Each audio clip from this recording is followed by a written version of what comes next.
And good morning, YouTube vapors. It's Emil here again from Island Vape UK. It's not a review today. I'm used to doing a few reviews, juices and what have you. Just playing about with this little beauty at the minute. Have a little vape first. But it's not a review today. It's something that's been on my mind for quite some time now. It's these deeming kind of TPD regulations. Now, I know everyone's been going on about it and it's hearsay and no one knows exactly what's going on. Really, there might be a few people that kind of do, but I don't think anyone knows exactly what's going on. But we can kind of look at what we do know. And what we do know, from what I can tell anyway, is two kind of main things. One being tank size and one being bottle size of the liquids, if it's got nicotine in. Now, I can understand things needed to be regulated. Things do need to be tested for our own safety and health, which is the main reason why I think most of us kind of started vaping. Some people might be vaping because it tastes good and what have you. And there are like kind of people saying, oh yeah, it's advertising towards youngsters and it's going to, even if youngsters weren't going to smoke, maybe now they're going to start vaping and it's starting a new bad habit, and smoking's been around for so long and people have, look how many health like risks it's had and how many problems, and for however many years it's been going on smoking, and we've known for quite some time now how dangerous and bad for our health it is. But so the regulations, they do need to happen, things do need to get tested, I strongly believe that. But for instance, now let's start on the bottle size of the e-liquid. Now, what is going to be the difference between having a 10ml bottle with nicotine in to say a 15, a 30 or 60ml of e-liquid? The argument that I've heard, what people have said, the reasons why it's happening is down to maybe youngsters being able to pick it up and drink it. And yes, nicotine orally taken, if you drink it, is really bad for you. Now the problem what I seem to be in myself is thinking, now if a child's going to be able to say pick up their little hands, I've just had a daughter myself, and this is maybe another reason why it's all really coming to my head now to a boiling point, and it's getting closer and closer to May. But what would a young child, if their little hands can open this big bottle that's got a child cap, and most adults I've come across working in a shop and seen a lot of people come through find quite difficult opening these bottles. How is a young child, if they do manage to undo this bottle, maybe have a smell, nice, they might see the pictures and go, nicely tasting, and pick it up and drink it. It's really bad. It shouldn't happen. You can say, yeah, it's down to the parents, it should be down to them if the children have been able to pick up these kind of liquids. But then again, it is, but then again, there are other things in the house like bleach, nail polish and various other items that shouldn't be digested and could be very harmful. But that's fair point. So kids shouldn't be drinking it, and maybe making these child caps even harder to get off could be a point. But what is the reason to bringing it into a 10ml? Surely that would be easier for a youngster to pick up. And if the youngster is going to like that 10ml bottle and they drink it, what's going to stop them from opening up another 10ml and drinking that one too? I just can't get it round my head. I just can't.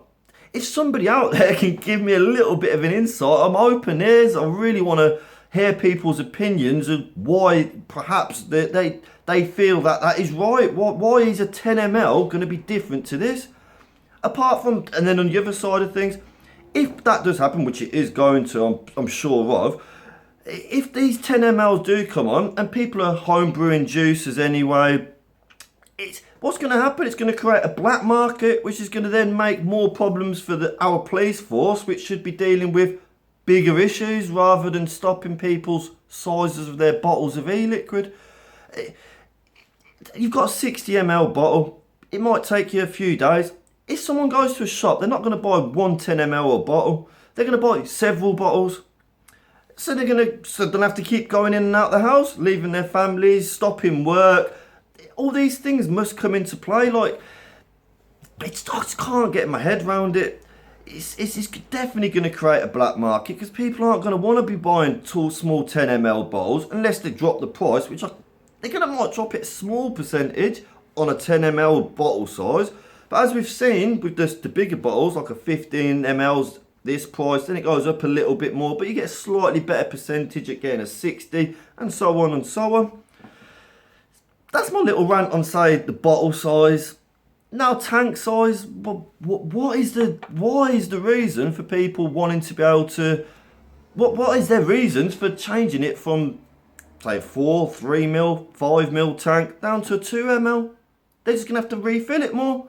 So surely that's, if the whole reason is, they don't, I can't see a reason to be fair, but they're saying, oh, you have to have leak-proof tanks, but you could make it, what would make the difference from making a 2 ml leak-proof tank to a 3 ml leak-proof tank? Can't see it. Apart from with a 2 ml tank, you've got more chance of leaking the liquid on you because you have to fill it up more often. So there's going to be more chances for that to happen.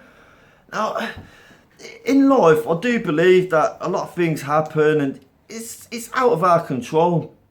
But we've got to stand up and say something. It doesn't, unless you guys, and unless somebody that's kind of working with these laws can say, no, the reason for it isn't what I've just spoken about. The reasons for us making them into 10 mls, or the reasons for us making the tank smaller are this, which I haven't heard from anybody.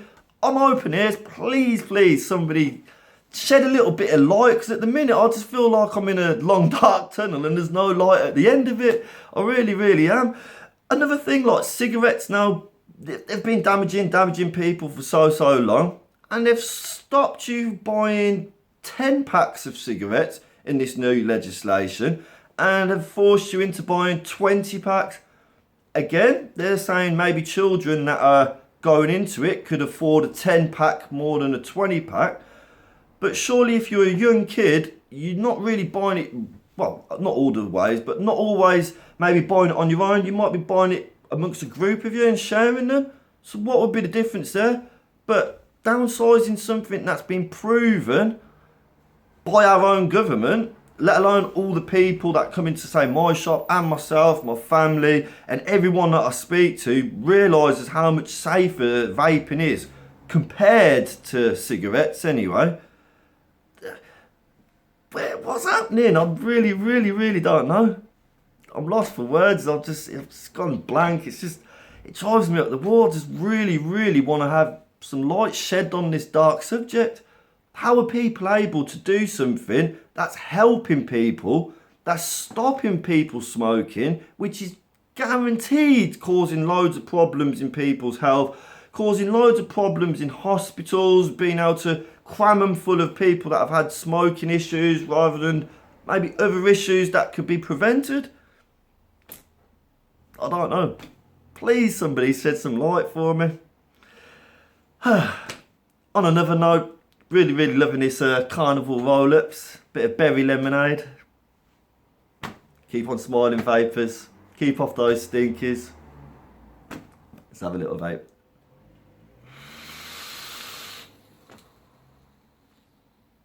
Take care. Peace out.